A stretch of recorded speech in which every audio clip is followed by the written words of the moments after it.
Miren, James Gunn tenía un plan ambicioso y claro. El plan era salvar DC. Salvar a DC después de más de una década de tropiezos. Nada de películas apresuradas, nada de proyectos mediocres solamente para llenar una agenda. Solo guiones, películas, proyectos que de verdad valieran la pena. Eso es lo que él nos había prometido, ese era el plan. Y entonces llegó Supergirl, la segunda película de su universo, La Prueba de Fuego. La que tenía que demostrarle al mundo, a los fanáticos, que esto no solamente era otro reinicio condenado a repetir los mismos errores del pasado. Película que recaudó 126 millones de dólares en todo el mundo, con un presupuesto de 170, sin contar marketing y todos esos gastos. Y aquí viene lo preocupante. En vez de detenerse a pensar qué salió mal, DC Studios sigue empujando series de personajes secundarios, personajes que no necesitamos y que realmente no son importantes para este universo de DC, está cancelando proyectos que sí tenían potencial y deja pasar oportunidades que están prácticamente regaladas y que los fanáticos quisiéramos ver.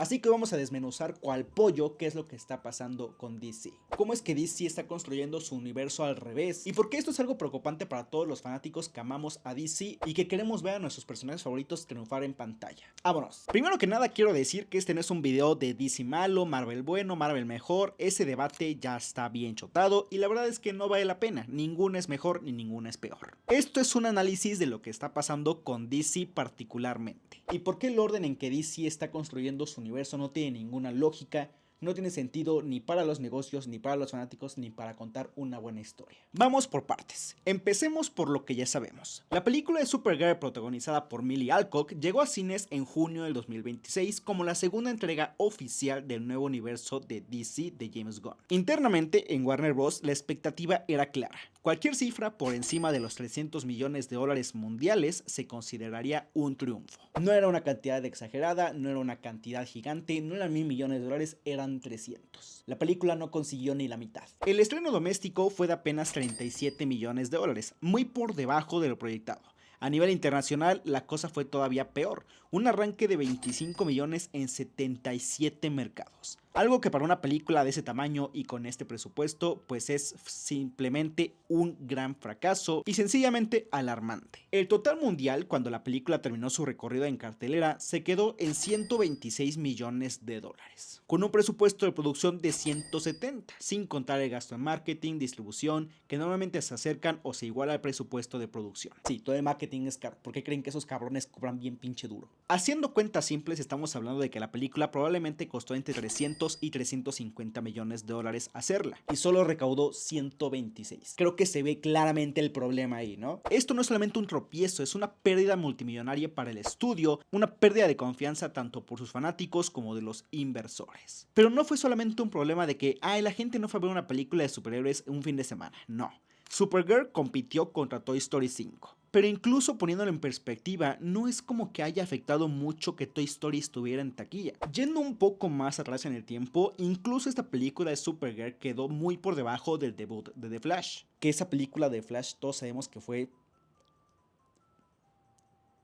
Esta película de The Flash quedó muy a la par de lo que fue The Marvels para Marvel Studios, que también fue un fracaso. La cosa es que la gente no tenía muchas expectativas con esa película de The Flash, porque todos sabíamos, se veía de los trailers y ya con el desmadre que traía DC en ese entonces, sabíamos que iba a ser un fracaso y nadie esperaba nada de esa película. La diferencia aquí está en que esta película de Supergirl no era cualquier película, era la segunda piedra angular de un universo que necesitaba consolidar confianza después de Superman y después de prometer un nuevo y exitoso reinicio. Porque sí, Superman, siendo su primero o su segundo superhéroe más importante de esta casa de cómics, pues fue una buena carta de presentación para este nuevo reinicio. Y Supergirl tenía que ser la prueba de que esto no era un caso aislado, sino el inicio de algo sólido. Tenía que seguir plantando una buena base para este universo. Tenía que ir tomando buenos pasos. Y lo que demostró pues fue justo lo contrario. Ahora, uno pensaría que después de un golpe así de duro, pues cualquier estudio se tendría a reevaluar su estrategia completa. Pero no. Lo que pasó después es todavía más difícil de justificar. Y te lo voy a explicar con todos los proyectos que ya están confirmados para este universo. Y aquí es donde meto una pregunta muy importante que tenemos estos fanáticos de esta casa de cómics. ¿Por qué con el gigantesco catálogo de personajes que tiene DC, las series que siguen avanzando únicamente son unas series de Jimmy Olsen y de Buster Gold? mientras que personajes más importantes y de mayor peso en este universo siguen esperando por una película o incluso una serie. No tiene sentido alguno. La serie centrada en Jimmy Olsen, el reportero del Daily Planet, el amigo de Superman, se dice que será una serie tipo The Office, algo como un tipo documental reportaje, que va a incluir como villano a Gorilla Grodd, el villano de Flash. Sí, es un proyecto con identidad propia, algo diferente, con un tono de comedia que quizá puede funcionar y da mucha curiosidad, pero el problema no está en la serie, el problema está en el orden en que están sacando la serie. Booster Gold es un personaje que para el público en general es prácticamente un cabrón desconocido. Se trata de un exatleta universitario del futuro que roba tecnología para viajar en el tiempo y fingir heroísmo en busca de fama. Esta serie lleva desde enero de 2023 anunciado como parte del capítulo 1 del nuevo universo de DC de James Gunn. Esta serie ha pasado por rumores de cancelación, cambios de guionista, de reestructuración, y James Gunn ha tenido que salir públicamente más de una vez a confirmar que el proyecto desgraciadamente sigue vivo. Y yo sé que este personaje tiene muchos fanáticos y es un personaje bueno y divertido y lo que quieras, pero no es algo importante en este momento para DC. Porque mientras estas series de personajes secundarios se siguen desarrollando, de las cuales ni siquiera tenemos fechas ni anuncio oficial de cuándo van a salir, mientras siguen pensando estas series, no tenemos ni una película de Batman, que es su primer o segundo superhéroe más importante. No tenemos una película de Flash, que es uno de los personajes favoritos de muchísimas personas en DC. No tenemos un proyecto de Cyborg, que es sumamente importante para la Liga de la Justicia. No tenemos ni una señal de la Mujer Maravilla. Apenitas estamos teniendo señales de los Green Lanterns, que apenas está saliendo a la serie. Y sí, tenemos toda esa línea de Matt Reeves del universo de The Batman, pero no forma parte desgraciadamente de este universo. O sea que DC está invirtiendo tiempo, dinero y atención en series que no son de sus personajes principales y necesarios para este universo. Mientras que los pilares de este universo, que literalmente pues ese grupo de la Liga de la Justicia, la Mujer Maravilla, el Detective Marciano, Cyborg, Flash, Green Arrow, están fuera. No son importantes, no tienen ni siquiera una serie pensada, no tienen una película pensada, no hay ni siquiera actor que quiera interpretarlos, nada, nada. Y no es que estos personajes secundarios no merezcan su espacio, claro que sí, sería divertidas ver estas series. El problema es la secuencia y el orden en que están saliendo. En cualquier estrategia de franquicia, los personajes secundarios funcionan como una expansión de un universo ya establecido, y DC los está convirtiendo en sus cimientos. Marvel no lanzó una película de War Machine antes de tener a los Vengadores, Marvel no lanzó una película de Valkyria antes de tener una buena película de Thor, y así les puedo dar muchísimos ejemplos de lo que hizo Marvel que funcionó en sus inicios. Que ya ahorita saque series de tanta madre que ni siquiera están buenas ya es diferente, pero al menos en sus inicios sabía lo que tenía que hacer. Marvel construyó primero las piezas centrales de todo su universo, generó la conexión emocional del público con estos personajes, y ya después de haber construido todo esto, solamente después ya se permitió expandirse hacia spin-offs y otros personajes más curiosos y secundarios. Y DC está haciendo todo al revés, y lo está haciendo justo después de que su segunda película más importante fracasara. Pero esto no es lo peor, porque mientras Booster Gold y Jimmy Olsen siguen adelante, hay otros dos proyectos que sí tenían todo para funcionar y que quedaron completamente descartados. Y la razón detrás de esa decisión es la parte que de verdad debería preocupar. Hace apenas unos días, reportes de la industria confirmaron algo que muchos fans esperaban con ganas desde hace tiempo. DC Studios y HBO tuvieron sobre la mesa propuestas para nuevas series centradas en Catwoman y en Poison Ivy, dos de las villanas o antiheroínas más icónicas de todo el universo de DC y de todo el universo de Batman.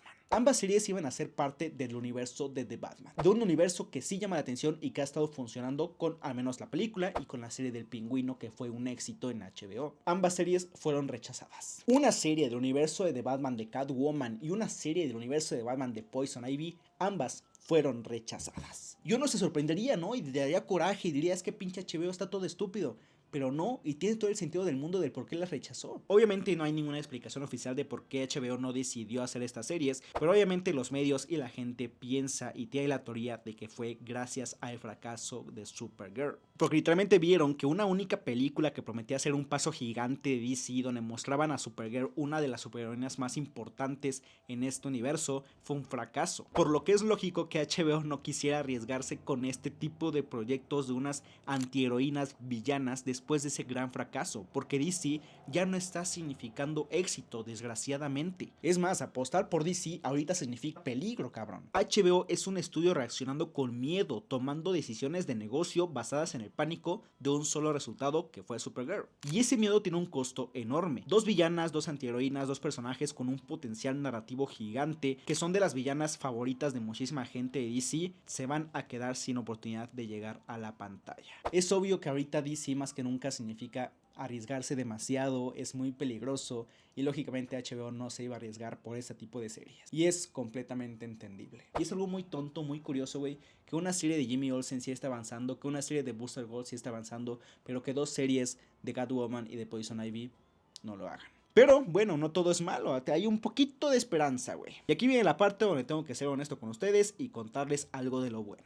Mientras todo este desmadre pasa detrás, DC estrenó Lanterns. Así es, esta nueva serie que nos va a traer una nueva historia de los Linternas Verdes, que tiene a Jon Stewart y a Hal Jordan como protagonistas. Y contra todo pronóstico y contra todo el escepticismo de una buena parte de la comunidad y los fanáticos, la serie se convirtió en el proyecto mejor calificado de todo el universo de Gunn, incluso superando en calificación a Peacemaker y a Superman. El primer capítulo está increíble, me encantó, me fascinó, muy buen capítulo, algo sumamente diferente a lo que nos tiene acostumbrado este universo de DC, una serie con buen humor, con buen misterio, con ese tono adulto que funciona genial, con 2 protagonistas chingones, con una buena historia, algo bien. Por lo cual aquí se rompe el argumento que normalmente se dice, que es que todo lo que hace DC está mal. Porque no es cierto, güey, porque cuando el material está bien escrito, cuando el proyecto tiene una visión clara detrás, pues el proyecto termina saliendo bien y tiene una buena crítica y tiene una buena audiencia. Y la audiencia y los fanáticos están felices. Y eso, paradójicamente, hace que el resto de las decisiones sean todavía más difíciles de entender,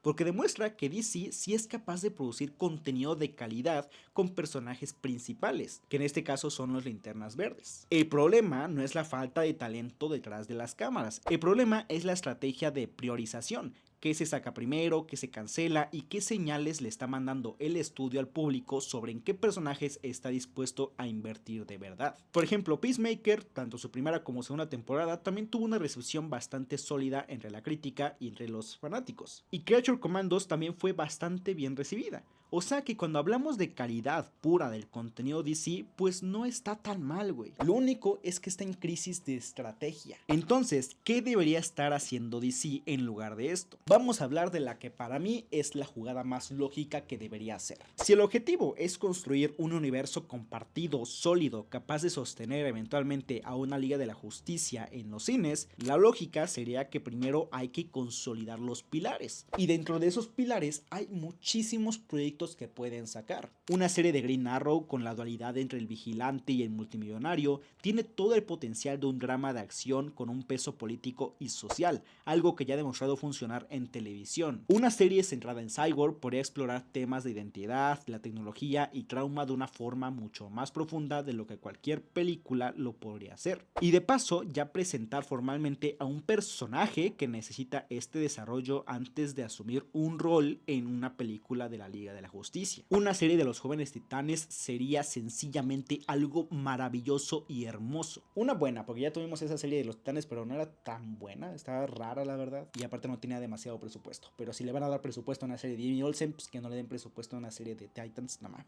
Los Jóvenes Titanes es uno de los equipos más creados de DC, sobre todo por las distintas adaptaciones que hemos tenido en la televisión, por lo cual también su popularidad es alta y puede salir bastante bien. Además de que puedes implementar a varios personajes de una vez sin necesidad de darles un proyecto a cada uno. Pueden hacer una película de la Mujer Maravilla que claramente representa mucho en este universo, una película de Flash porque no tiene sentido que primero vayamos a ver a Gorilla Grodd, que es un villano de The Flash, que a Flash. Además que The Flash tiene bastantes villanos muy interesantes que pueden funcionar con este universo. Este es el tipo de proyectos que construyen cimientos y construyen una base. Contenido que hace que cuando finalmente llegue una película de la Liga de la Justicia, que esperemos que suceda, el público ya conozca a los personajes, ya le tenga cariño, ya se sienta conectado. Eso es exactamente lo que hizo Marvel durante casi una década antes de Avengers. Generar conexión entre el público y los personajes. DC tiene el catálogo, o sea, DC tiene en su poder muchísimos personajes sumamente interesantes, además de Superman y de Batman. El talento creativo que tiene todo el equipo que está en DC es impresionante, es genial, eso no se discute. Lo único que está faltando en este universo es el orden. orden. El fracaso de Supergirl de alguna forma tuvo que haber encendido todas las alarmas dentro de Warner Bros. Pero todo lo contrario. En respuesta, DC siguió empujando series de personajes secundarios como Booster Gold o Jimmy Olsen, mientras que dos proyectos de personajes tan icónicas como Catwoman y Poison Ivy quedaron canceladas o rechazadas. Y todo eso está ocurriendo en medio de un catálogo de personajes principales como Batman, Flash, Cyborg y demás que siguen sin un camino claro y que siguen sin siquiera tener un pequeño vistazo, un pequeño destello de que algún momento los vayamos a ver. La pregunta que les quiero hacer: ¿ustedes creen que todavía DC tenga chance de reestructurar todo lo que están haciendo y poner orden en todos sus proyectos? ¿Creen que los fanáticos ya perdieron toda esperanza en este universo? ¿Creen que alguna vez vayamos a ver un universo bien establecido de DC en el cine? Déjenme su opinión aquí abajo, que a mí me va a encantar leerla. Pero eso solamente es mi opinión, mi análisis. Por favor, déjenme saber su opinión en los comentarios. Por favor, si no te has suscrito, te invito a hacerlo. Siempre estoy subiendo noticias, reseñas, opiniones, datos curiosos y demás. Les agradezco mucho por ver este video, de verdad lo agradezco bastante y nos vemos en el siguiente. Chao.